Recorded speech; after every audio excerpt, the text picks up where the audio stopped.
नमस्कार प्रेक्षकांनो, शुभ विवाह या मालिकेच्या आजच्या भागामध्ये आपण बघूया.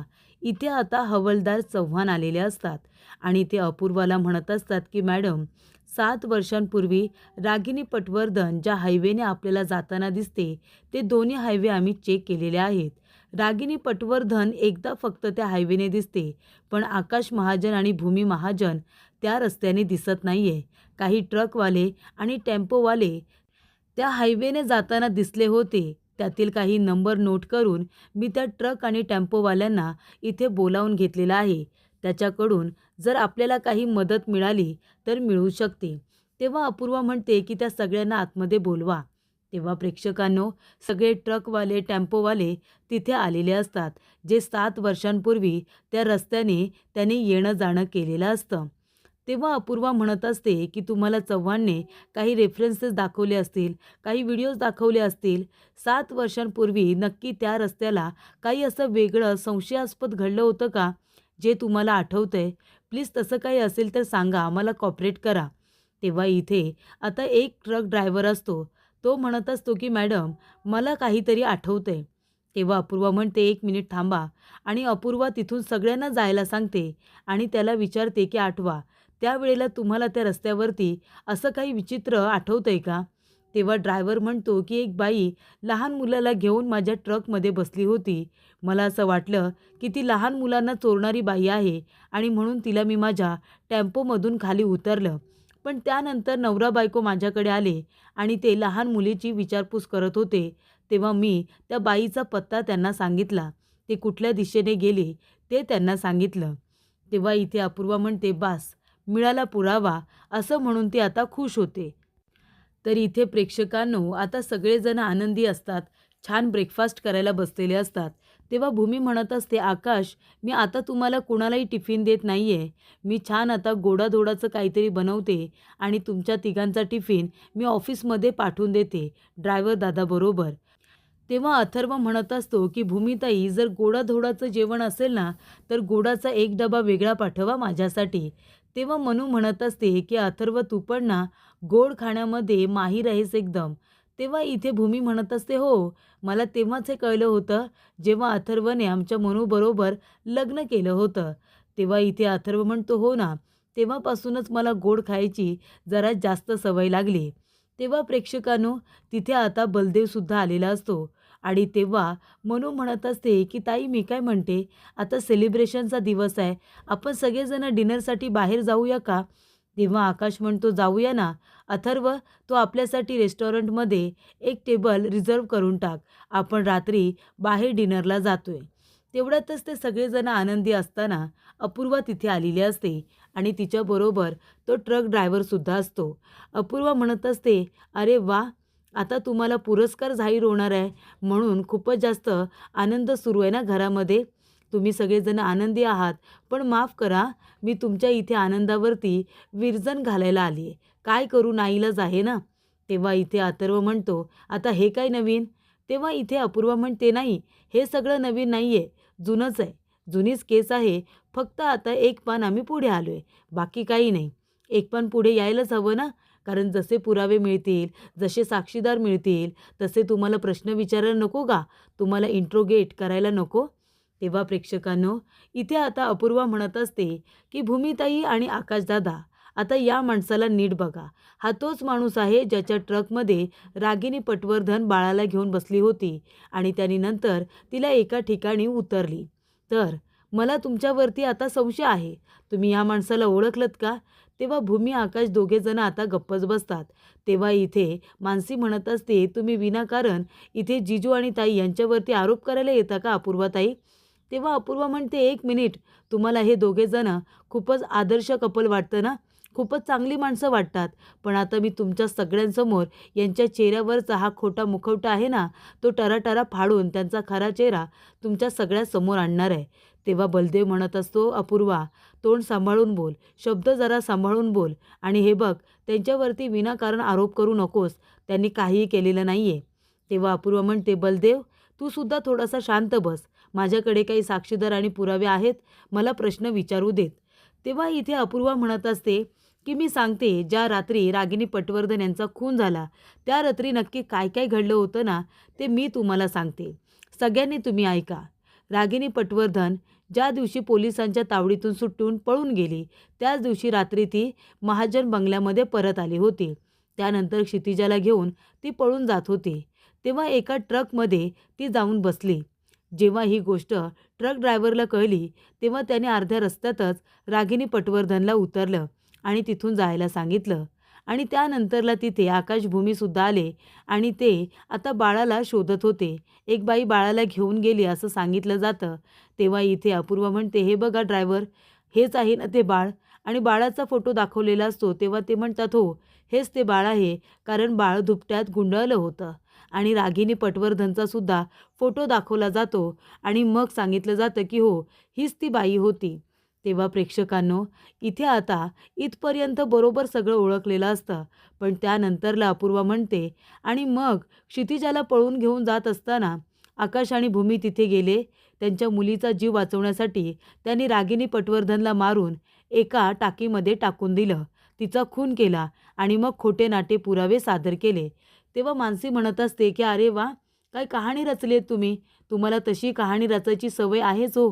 पण ताई आणि जिजू यांच्यावरती आरोप करण्यासाठी तुम्हाला कहाण्या का रचाव्या लागत आहेत आणि हे तुम्ही इतकं जबरदस्तीने का करताय. तेव्हा अथर्व म्हणत असतो, हे बघा ताई, तुम्ही विनाकारण ना त्या दोघांना गुन्हेगार ठरवण्यासाठी असे खोटे लोक घेऊन येऊ नका. तेव्हा प्रेक्षकांनो, अपूर्वा म्हणत असते, एक मिनिट, मध्ये मध्ये बोलू नका, कळलं ना. मी काही खोटं वगैरे बोलत नाही आहे. माझ्याकडे साक्षीदार आणि पुरावे दोन्हीसुद्धा आहेत. तेव्हा अपूर्वा म्हणत असते, हे बघा दादा, सांगा, बोला तुम्ही आता. हेच ते दोघेजण आहेत ना जे तुम्हाला लहान मुलीबद्दल विचारायला आले होते. हेच नवरा बायको होते ना. तेव्हा दादा म्हणतात की नाही, हे ते दोघेजण नव्हते. तेव्हा इथे अपूर्वा म्हणते, काय, हे ते दोघंजण नव्हते. तेव्हा प्रेक्षकांनो, दादा आता खरं तर खोटं बोललेले असतात. तेव्हा भूमी आणि आकाश यांच्या जीवात जीव आलेला असतो. तेव्हा प्रेक्षकांनो, इथे आता आकाश आणि भूमी यांना आठवतं जेव्हा तो आता अपघात झाला होता. त्यानंतर आकाश भूमी ड्रायव्हरला भेटायला आले होते. आणि तेव्हा इथे आता भूमी म्हणत असते की दादा, खरंच तुम्ही आम्हाला सांगितलं की रागिनी पटवर्धन यांनी आमच्या मुलीला कुठे घेऊन गेलेले आहेत आणि तेव्हा आमची मुलगी आम्हाला सापडली. तुमच्यामुळे खऱ्या अर्थाने आमचं कुटुंब पूर्ण झालं, खरंच. तेव्हा इथे भूमी म्हणते की दादा, हे घ्या, हे तुम्ही ठेवा.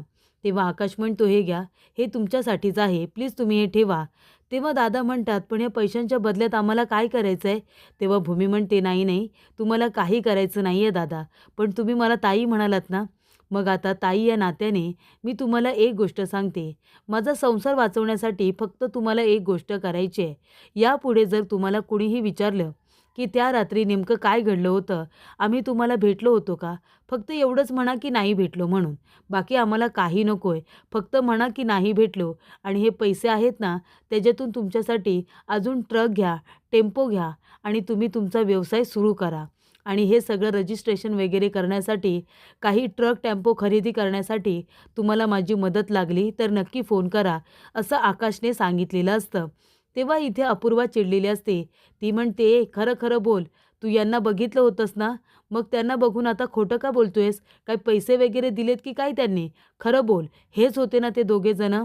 तेव्हा अथर्व म्हणतो, एक मिनिट, तुम्ही त्याच्यावरती अशी जबरदस्ती करू शकत नाही. तुम्हाला हवंय तसं स्टेटमेंट देण्यासाठी तुम्ही का त्याच्यावरती जबरदस्ती करताय.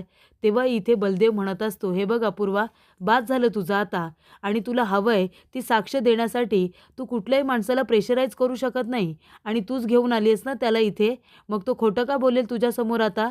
जर खोटं बोलायचं असतं तर आधी त्याने तुला सांगितलंच नसतं की त्याने कुठल्या नवरा बायकोला बघितलं म्हणून, कळलं का. तेव्हा इथे आता अपूर्वा म्हणत असते, तुम्ही गप्प बसा दोघेजणं. खरं खरं बोल, पैसे घेतलेस का त्यांच्याकडून. तेव्हा आकाश मात्र आता गप्प बसत नाही. तो म्हणतो की अपूर्वा, बाद झालं तुझं. अपूर्वा, हे काय चाललंय तुझं. तूच त्या माणसाला घेऊन आलीस ना, मग तो खोटं का बोलेल.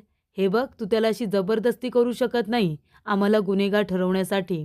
तेव्हा इथे आता भूमी म्हणत असते, आणि अपूर्वा, तू कितीही प्रयत्न कर, कितीही साक्षीदार आणि पुरावे आण गं आम्हाला गुन्हेगार सिद्ध करण्यासाठी, पण आमच्या विरोधात तुला काही मिळणारच नाही, कारण मुळात आम्ही गुन्हेगार नाहीच आहोत, असे इथे भूमीने तिला स्पष्टपणे सांगितलेलं असतं.